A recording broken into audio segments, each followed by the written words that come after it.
Maisie claims she knows the lyrics to Wrecking Ball. We clawed, we chained our hearts in vain, we jumped, never asking why. Top 10 most annoying things ever.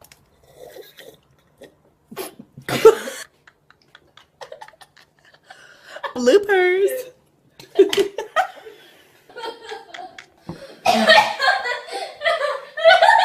Lastly, for Richard and Michelle, do you anticipate being able to watch the show now that you're no longer a part of it, or is it too sensitive? I'm so excited about watching the show. Absolutely. I mean, I love the show. I love being a viewer of the show, and there's so much of it that, you know, you read in the scripts, but you don't get to see. And now, I don't know anything that's coming, you know, so because we haven't read the scripts, so we'll be like the nerds on the internet going,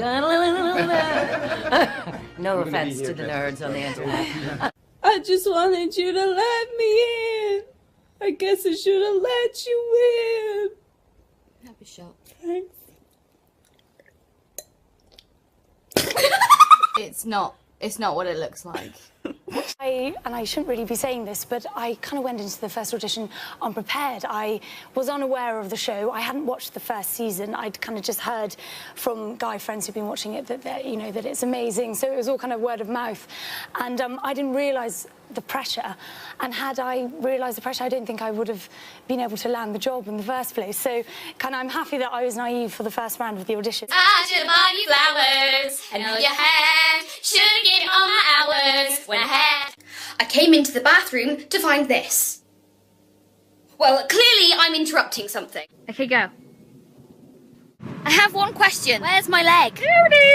Na na na na na na na na na na na. Batman. They dead. Like so dead. Like OMG dead. My mother and brother are dead. We're here to talk about Game of Thrones. Game of Thrones. Exactly, all nice and dramatic. Game of Thrones. Are we looking forward to much more dramatic moments in the new season for you? But yes. I am Sparta! No! Oh, shit. Oh.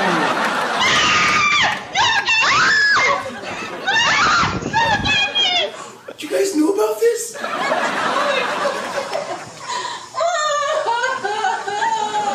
You know what? That's why this is the best show of all time. Must be gratifying. I like that last guy. Yeah, last guy.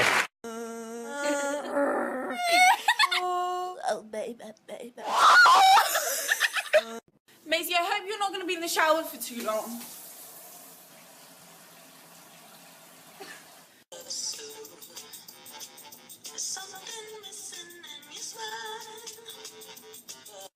I'm Sophie. I'm India. And this is our Vine. Happy birthday, Alnie! Happy birthday! I hope you have a great day.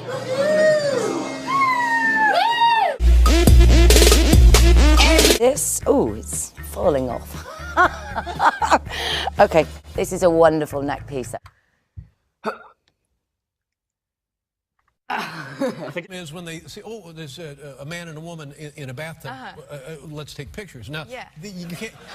As you do. Yeah, as you of do. course you want it, and who can blame you? But you don't want that in the theater, so what do? Well, it hasn't happened. There really hasn't been that many people taking photos of us in the tub. They should be admonished and warned not to take photos. They should. Yeah. Indeed, they should. And also, there's just no need. They could go on YouTube and see Game of Thrones, and it would be more than they would ever see in the bath. You've been naked in the Game of Thrones. Yes. Wow. Thank you. Sam's the daddy of that little family, and he's just hell-bent on being a better... For example, your parents are living? Yes, they are, yes. So, so they've seen the Game of Thrones. Oh, they have. Yeah, and yes, what do they say? Have. Hey, look at there. Hey, come here. Hey, look, come here. Hey, hey. Well, No, but I tell you what, it just puts the... But when they saw the bath scene, they were like, what's all the fuss about? Like, it's not a big deal. They've seen it all before. Is your mother better about it than your father? Or is there anything to not worry... There's nothing to worry about? Well, yeah, A, there's nothing to worry about. And B, my mum sees it and is very cool and fine with it. And my dad just kind of avoids eye contact for the first kind of... Yeah. Couple of hours after we've seen it, and then it's kind of, and it's fine. Littered with arrows. Arrows, I know. Oh no, I'm sorry, the man was riding away from me. I wasn't letting him go. I kind of always wanted to be an actor, but when I was about 11, my parents were like, okay, you wanna give this a go, and my dad works in a theatre. He's a sound designer, and so he got me in on this audition, this West End audition. So I was about 11 years old, and I was like, yeah, this is amazing. I'm gonna go in. I'm gonna be an actor. It's gonna be great. You had wanted to do this? Oh yeah, for quite some time, and I was convinced it was all gonna work out brilliantly, happily ever after. So I turned up to this audition and was not expecting to see 80 girls lined up outside. Oh my God, 80 11-year-old girls who wanted the part. Exactly, who wanted the part. And so I got into the theatre and heard for the first time Midnight, you know, midnight, not a sound on the... You know, Midnight song? and the kitties are sleeping? Yeah, the cat, no. Is that what it is? The song from the musical Cats. Yeah, midnight and the kitties are sleeping downstairs by the furnace. Clearly you're not dying because these, I feel like it can't only lose one Star Boy a season. Yeah, I think I am in next season. Well, I didn't know. I had never heard that song before, and I heard it like 80 times. And so I was freaking out because I didn't have anything. So I kind of shuffled onto the stage. My dad's... Wait a minute. This is your dad's fault. You're auditioning for a musical, and you don't have a piece to sing. Somebody... I was pretty sure I could just go and wing it, I suppose. What did you do? Well, so I just desperately, in the few minutes before I walked on, was trying to remember any songs, and I was currently being taught a folk song at school called Donkey Riding. Donkey riding. Hey ho, away we go, riding on a donkey. Was how it goes. And so that's what I did. And they loved it, right? They hated it. Oh. No, they really. I don't think I even got through the first verse. That's not right. And so then they asked me for something a little more contemporary. Yeah. So then I quickly followed that up with a rendition of the Spice Girls, If You Want to Be My Lover. Uh-huh. How did that go? Complete with a dance routine. Yeah. I think they saw that out through fits of laughter. And I just remember halfway through my like Macarena type dance move, looking to my dad, and he's just got his head in his hands. Like... Hi. Maisie's beating.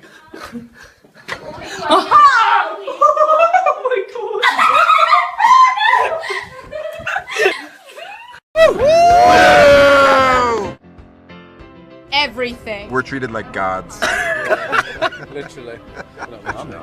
I know I'm still living, but I admitted while sitting next to George that I hadn't read the books, and Right. now I fear for my life. Oh, really? Yeah. He may become angry now that you haven't read his Yes. books. And you'll be hit by a car, which is that doesn't happen much in that realm. Yes. Yes. Yes. A girl came up to me in a bar the other day and said, "You look exactly like Jon Snow." And I was like, "Well, actually, I am." And she said, "No, he's much taller than you. He's much taller than you." Like, okay, you know what? I lied. I'm not. I'm not Jon Snow. My veins popping. It's not a great. Much better. I like your hair. It's better. Look at the camera. I believe I can fly. Yeah, the race of Castamere. Oh, wow. At our karaoke party in Iceland, this guy, what did you sing? I don't remember. Faith by George Michael, I remember. He was blinding. You felt this way all day, and then they release it. It goes. The release, and then the release. Yes. Oh, that was a wig, by the way. Yeah. I was like, why are you wearing a helmet? What does "Winter is Coming" mean to you? I'm sorry, I just have really inappropriate things in my head. I'm a little shy. You're a little shy? now, but I think you could join Game of Thrones with this situation. Thank you. I'm also a little nervous to be seated next to the House of Lannister. How would you describe Game of Thrones to people who maybe haven't experienced it yet?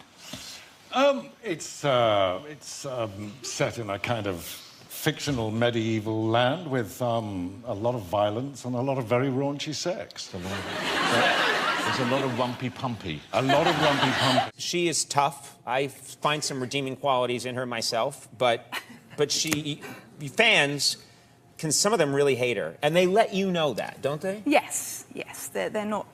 I mean, I guess it's a compliment.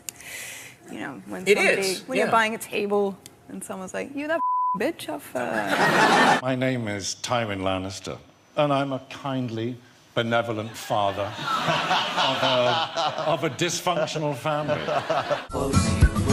I like the way you sing and when you dance with me. I don't know why. Fucking yes. That is probably, and please don't take this away, the single poshest voice I've ever heard in my life. And even that laugh is remarkable.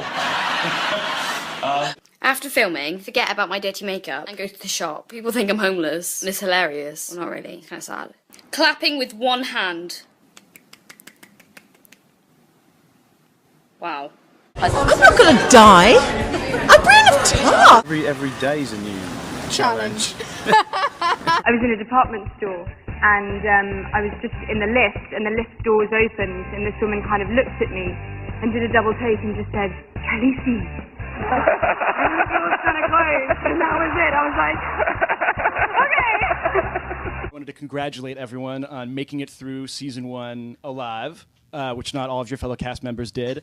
Now, with this show, do you ever worry, like, when you get the next script, this is it? Like, this is where your character gets killed? Yeah. It's just the girls. We need Only the girls. Help, don't we? Do a lot of falling in my dress, which is Nice. not that funny to listen to, but to watch it's quite amusing. Season 1, when I was covered in blood doing that scene and I got stuck to the Lucy. No joke. I stuck myself to everything because it was sticky blood. So I stuck my knee to my knee and then myself to the Lou. On Game of Thrones. Yes. This is Rose Leslie. And this is Emilia Clarke. Would you believe it? Thank you, guys. Would you believe it? Have fun. But I was walking down the street in, it was in London actually when this happened, and I was, this guy came up to me and he was like, "Khaleesi, like mother of dragons, please, please, please, can I have a photo?" And I was like, "Yeah, of course, oh my God, definitely." So he'd take his photo and then he was like, "So what's your real name?" And I was like, "Oh, it's Emilia." And he was like, yeah, stick with Khaleesi, it's much better. Thanks a lot. Yeah. It's a real fun to recognise me because of the hair. And I look quite different with it. Not always riding the horse. Not always riding my horse. Not always getting raped either, which is nice. And it was seeing John Bradley's face slowly freezing. Slowly turning into a block of art. It was hilarious. They kept the camera rolling just to watch it for a while. It was really mean, but it was. That's really mean. It's like he got icicles on his little. Do you pretty much have all the men at your fingertips now when you meet them? They're like, "Oh, there she is. There's Emilia Clarke from Game of Thrones," and you're like, "I got them. They're putty in my hand." I think maybe if I had my dragons with me all the time, that might work. But without the wig and the dragons, it's not so. Oh, but you know, you can tell them the dragons is with valet, right? Exactly. They're parked and they're ready. Parked my dragon outside. Don't you worry. Really good fun. It was really good fun. We got to play around with and each other. Yes. Which is always good. We were just sort of being very affectionate. Yes, exactly. In a fashiony way. Yeah, in a styled, fashiony way.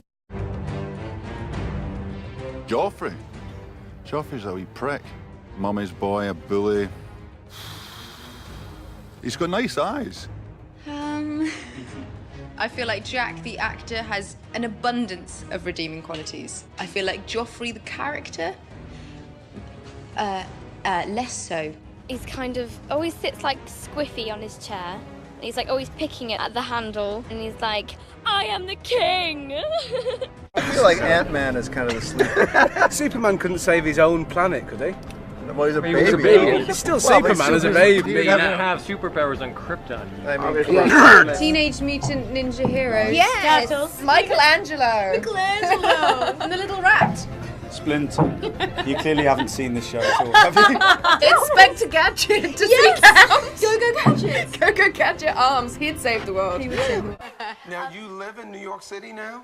I do. At the moment, that's where I'm living. Yeah, it's amazing, amazing. I got here in sort of the end of January, and I was really British about like crossing the street and being really kind of sensible about things. And then within the first like week, I was walking out and I was listening to my music, and this car like comes down in front of me, and I like slam my hand on the hood, and I'm like, hey, I'm walking over here. One of the most terrifying things I've ever had to do was the opening shot of season 3. They wanted to get this feeling of something being behind Sam and something in pursuit of Sam. So they decided the only way to achieve that effect was to chase me on a quad bike through the snow. And they had a guy running alongside saying, the only reason I'm here is if you fall over, I'll get the quad bike to stop. I went, thanks very much. I don't know what they're paying you, but it's not enough. The most weird thing I've had to do this season is to bite off a man's ear and spit it in his face. Na Savannah was a piece of a go. Bye. Where's my case? Where's my case? Where's my case? You guys have to dress up as a character. Who would you guys would dress up as? Teenage Mutant Ninja Turtles. Yeah. Yes. Oh yeah. Yes. I'm gonna go for Michelangelo. I would be as him. I'm gonna go for Raphael. Raphael. Yeah, Raphael.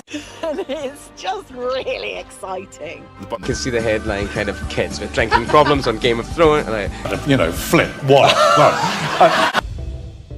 Everyone else gets the bad. Okay, well, there was that scene where he said Hodor. Hodor? Hodor. Hodor. That was definitely a badass one. Oh, Dracarys. Dracarys. Definitely. I believe that's probably the most badass quote. Barney, Barney, Barney, Barney, Barney, Barney, Barney, Barney, Barney, Barney, Barney, Barney, son. Hey, when I'm talking, you right? You okay? Phlegm.